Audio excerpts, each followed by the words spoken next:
cute alert. These are the ducklings which I'm calling the Saltisford Ducklings.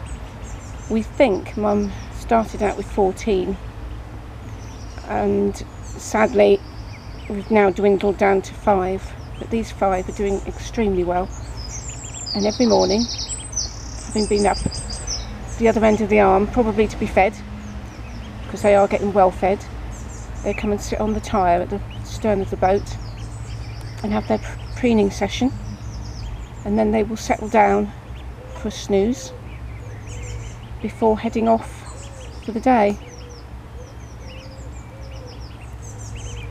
Mum is incredibly protective,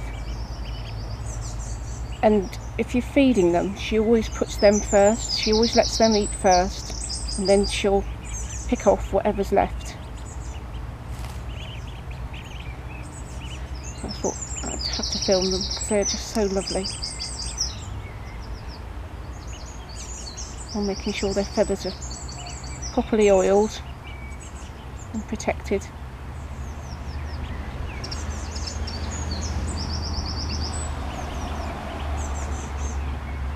Something I could sit and watch all day.